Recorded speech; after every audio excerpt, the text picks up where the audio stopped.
Welcome to the Social Podcast, where no discussion or debate is off limits. That's right. All right, everybody, not sure how you all got here today, but if you are taking public transit here in Toronto, you should know the Transit Commission is now using plainclothes fare inspectors to patrol the subway, buses, and streetcars. Oh, shoot. Okay, it is the latest in ongoing efforts to cut down on fare evasion. The other way I'd like to put this, is it fare evasion or is it making sure you pay your way because you got to pay to keep the TTC going? Well, that's the point, right? I have a feeling most people will not respond well to this because they'll be like, well, the TTC, the public transit system just doesn't work. Why should I pay for a failed system? But there's the rub. Maybe if we pay for it and they lose $140 million every year from fare evasion. Wow. So it's like, well, you know, it's like the carry-on thing, carry-on luggage that we talked about yesterday. If everyone just brought the right size, we wouldn't have to pay. So did that spoil it for the bunch? Is that like? I mean, I don't know. I definitely would not appreciate a person in plain clothes asking me for my ID, my wallet to open up. Like, who's going to respond well to that? I think that's going to inspire potentially a lot of actually violence. Yeah. And so I think racial profiling. Yeah. There you go. I mean, can't we come up with another solution? In Dijon, France, they actually, of course, every city has this problem of fare evaders, and they came up with a system whereby if they catch you and you haven't paid for your ticket, you get the option of paying either a fine in that moment or just buying a pass. And so, Which is smart. If you could carry around a little machine and just like be like, okay, like you got to just pay for a pass. And if you can't, then you got to go. I guess then it becomes a legal issue. Yeah. We got to be able to come up with a better solution. Listen, you know what the bigger problem is? TTC is the one to blame for this because back in 2009, when they announced that they were going to buy a bunch of new streetcars, it was the right decision to make because the old streetcars couldn't accommodate people in wheelchairs, strollers. It was too narrow. You didn't know what stop was coming up next. And the worst part is a lot of the drivers were being assaulted by people who were either just wanted to cause trouble or didn't want to pay their fare, and it was leaving the drivers to have these confrontations. So it was a necessary thing. But when they were designing it, they got everything right except for one thing, and that is the way that we pay. The idea that you're going to have streetcars that service almost 500,000 people on a daily basis and expect them to voluntarily pay? This is not a small town, my friend. This is a major city. So it was their mistake, and now they're going to come up with all these ideas. The fact of the matter is they messed up when they spent the $1.2 billion on those 204 streetcars when they didn't have a proper system in place to make sure every single person pays. Yeah. So maybe maybe it's like a little bit of the mix of both. So if you are in this area in the GTA watching us, there's a transit system called Go Trains. And so on there, that is a true honor system. It's you can walk in. I mean, why am I saying this on national television? But anyway, there are no gates. There's no gates. There's nobody there standing there. You can tap to pay or you can just walk on the darn train. And for that, I think that is problematic because you're working and depending on an honor system. But you also shouldn't make rules if you can't enforce the rules. So I agree. You do have to have somebody enforcing it. I don't think plain clothes is the answer. Make sure they're a uniform. Make sure it's clear that they work. Because if I'm a woman at 2 a.m. and a guy rolls up on me on the streetcar and says, ma'am, and stands in front of me and says, ma'am, pull out your whatever, I'm going to pull out something else. What about... But suppose he's handsome. What about a healthy little bit of shaming, though? Yeah. Because the GO train thing, I know someone who has never paid on the GO train. I take the GO train every day and always tap. True story, one time I did forget to tap and I was running for the train. I sat down, I was like, felt like Tom Cruise. I was like, I made the train. And I was like, I forgot to pay. And that was the day that the fare inspector came and I was like, I hate getting in trouble so much. And I thought about lying and just being like, oh, I definitely tapped. I was just like, I didn't tap, but he could see I tapped every other day, every other month. And so they gave me a $30 fine. And guess what? I was so embarrassed and so ashamed. Baby taps all the time. Yeah, you know what I mean? And anybody around you who saw that. It's in public, right? Yeah. Jess Allen fallen from the social. It's triggering for me because as a Black person who gets followed in stores to this very day because they always think that I'm a thief, I would be so nervous if I was sitting there and they came to me first. I'd be like, okay, of course you came to me first. And they have had that issue with those fair inspectors. Back in 2018, there was a 19-year-old young Black man who was pinned to the ground by fair inspectors because they assumed that he hadn't paid, and he did, and it ended up costing the TTC a lot of money that was never disclosed. But it's like, we also have to be careful about having these plainclothes people coming up to you. It's such a problem. It's so problematic. Yeah, excellent point. They messed up when they ordered these trains in the first place. All right, so let's move on. Is a party hosted from 11 a.m. to 2 p.m. really a party? Yeah!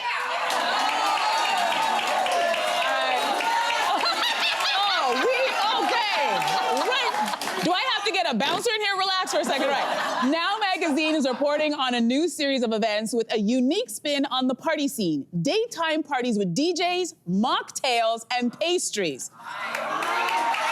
Now we're warming up to it? Okay, so ladies, do you guys like this idea? I think you probably know where I'm gonna land on this. Anywhere that you got a DJ, that I can wear a short skirt, and there's mocktails and I can still dance, it doesn't matter what time of day, I'm there. Wait, I have a question for you. Cynthia, you don't like it. I don't like this at all, and you'd think I would because I like being in bed by like 9 o'clock every night. So this, but to me, who feels sexy at 11 a.m.?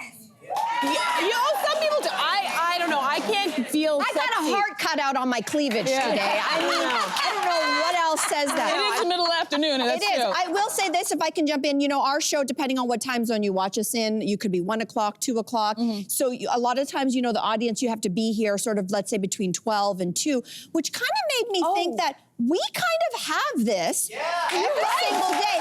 And in fact, we even sometimes have a DJ and we have a party. Oh my God. Derek, our audience coordinator, is responsible for raving. Oh my Yes. You're not wrong. Not wrong. You're not wrong. We're doing it here all the time. How do you feel about it? Because you're also shaking your head no. I'm gonna show my age. It's the Danishes and the DJ aspect that really throws me off.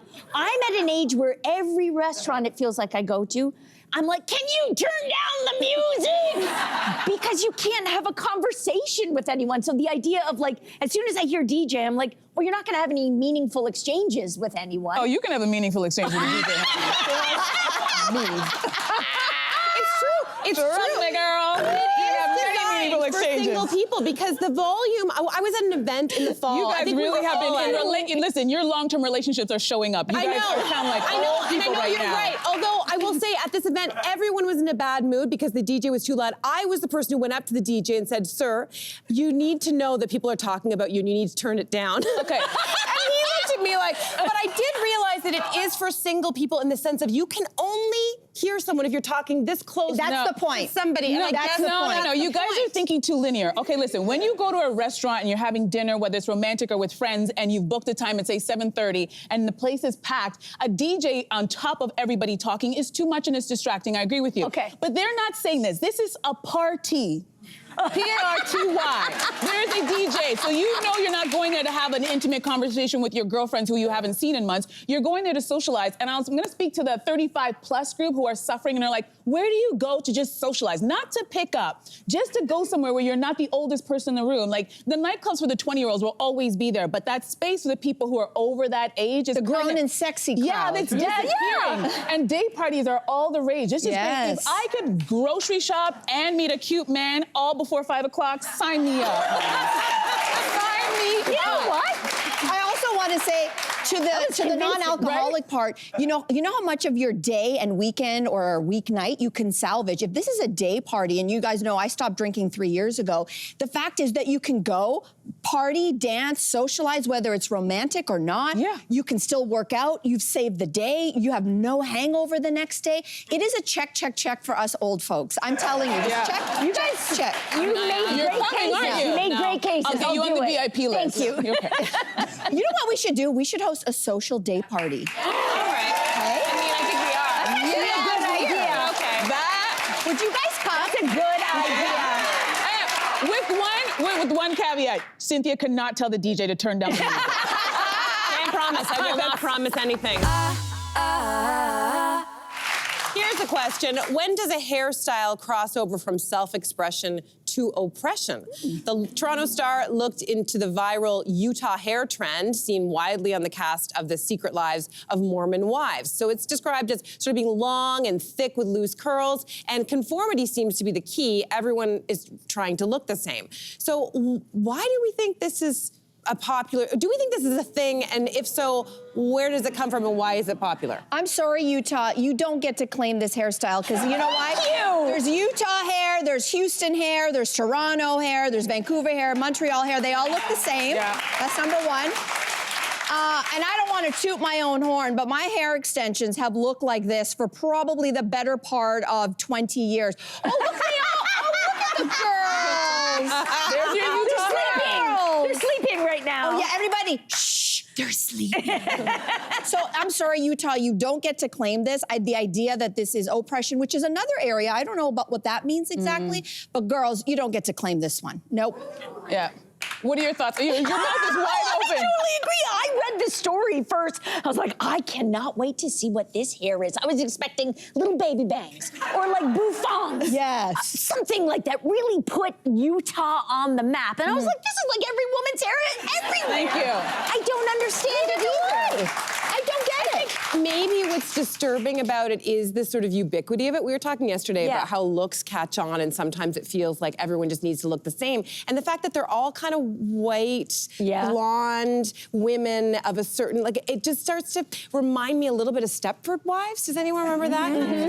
I remember being in the States too. This is a little bit of a pivot, but I was in this small town and I started to notice that like all of the streets look the same. All the designs of the stores look the same. They all had similar fonts, similar color palette. And then someone said, well, that's a rule in this city. Is that you and at first it felt really nice. And then I started to think like, what about individuality? Like, what are we saying about squashing uniqueness? Like, there's just an undercurrent of something unsavory here that I can't quite put my finger on. Really? It reminded me of high school. Remember in high school when you were trying to identify with your group and find your group of people? Oh, yeah. I remember when I got to grade 9, you're just so nervous, you don't know where you're gonna fit in, and I joined the cheerleading squad, and everybody on the squad had long hair, and they wear their hair in a ponytail with big bangs, and I had long hair at the time, so I was like, okay, so this is my squad. These are the people I hang out with, so I wore my hair like that. And I also had friends who started off a certain way, and maybe by grade 10, they did something different with their hair to let everybody know I am like alternative now. So my hair is all black. And I've got right? That is what you do. So to me, this is what these women are doing to let everybody in their community know this is the crew, the men that they're looking for, these are the women, this is who I am, because I'm blending in with them. And it's just like high school. And by the way,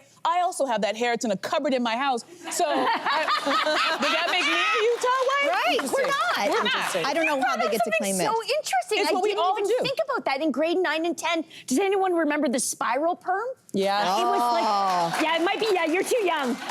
But everyone that was our squad. Yeah, for me, it was a Jerry We all curl. got these, and at the time, I remember it was like $120, which was a lot of money. Yep. But we all got this same perm. And you got it because you wanted to identify with this group so everybody knew that you belonged here. This is the music you listen to. This is how you dress. These are your friends. And these women are essentially still in high school in mentality. Where does it tip into like personal style or just sort of like identifying your tribe, so to speak, and into kind of like something that feels like it's like trying to be invisible and uniform? It's a great question. I don't know what the distinction is. I don't know either. Or it's just the easiest hairstyle to do and they're all lazy. I don't know. There's something to this. It's just a little more manicured than the beach way. Yeah, exactly. Yeah. Girls, sit down.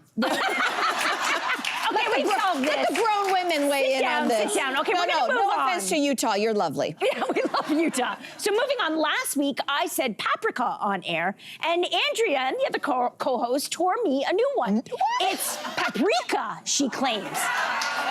So, Okay. Associated Press has a list of commonly mispronounced words from 2024, and paprika is not on it, but Kamala Harris is, and Chappell Roan, am I saying that correctly? That's right. Yeah. Chappell Roan is on the top of the list. So what words are you guys guilty of mispronouncing? First of all, I need to clear my name. I did not tear you a new one. I was just a little confused because you were talking about your caftans dish and then you just dropped a paprika on us. And I was like, I'm sorry, I cook. I've never heard of a paprika. What is that?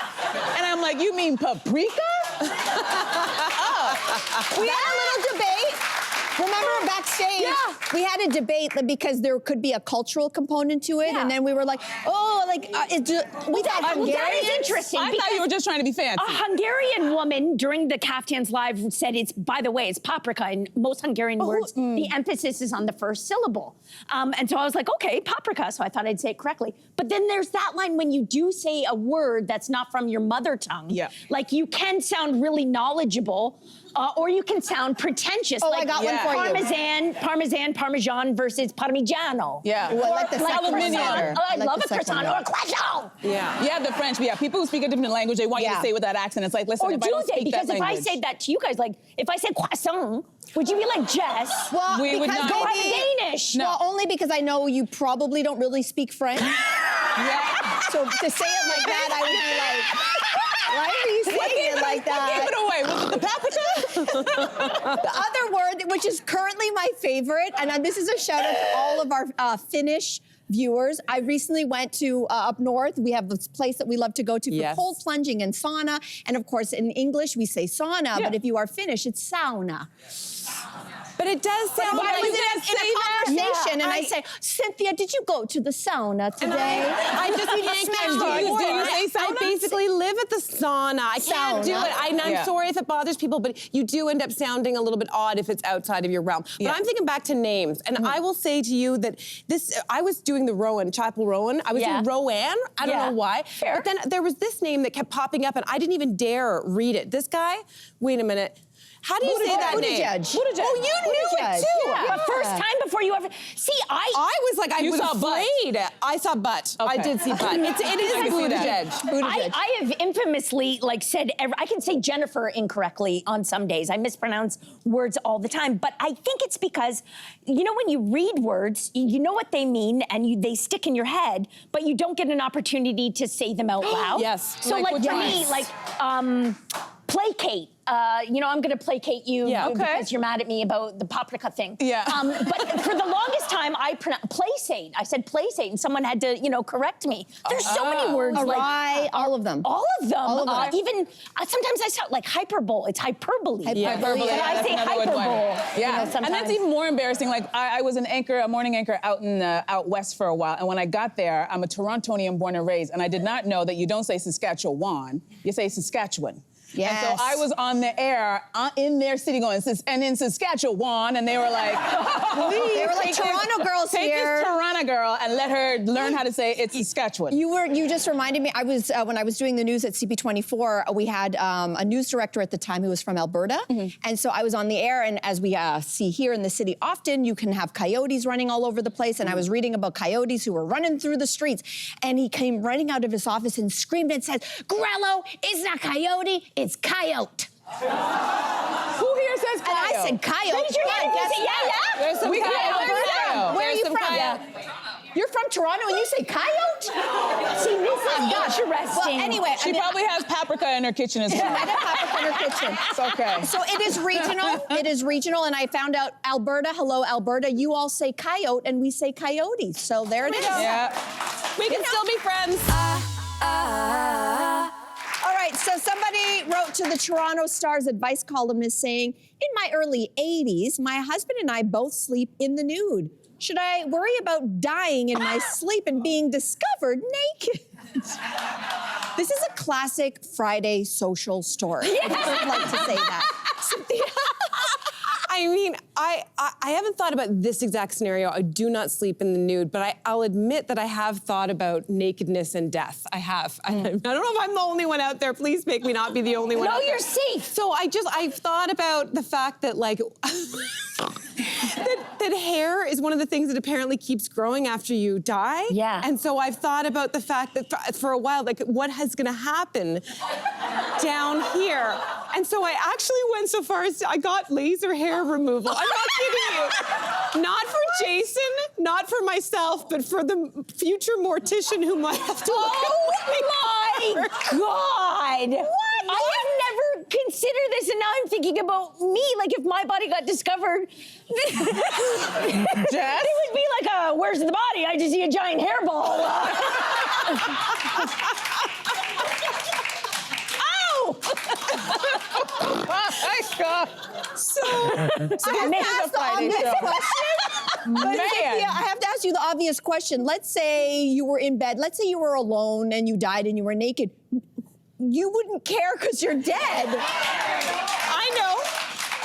I know that, but I still think about the impact of the person's experience. That is so very thoughtful. nice of you. Sometimes, honestly, does anyone else just have weird thoughts sometimes? Like, I feel like all this the is just, time. you know, it just fits into the kind of like, I have time on my hands and I'm in the shower and something like, boop, like it's in my head and I don't know where it came. I don't want it in my head, but now it's in your head. Now it is. Thank you. You're we are welcome. looking at you. Sorry about totally that. differently everyone now. on the weekend's going to be thinking about this, I'm telling you. I think it's a nice little parting gift to the world. Like, if I'm serious, like, depending on your assets, like that's gonna be like, oh, you know, I think. You know what I think of?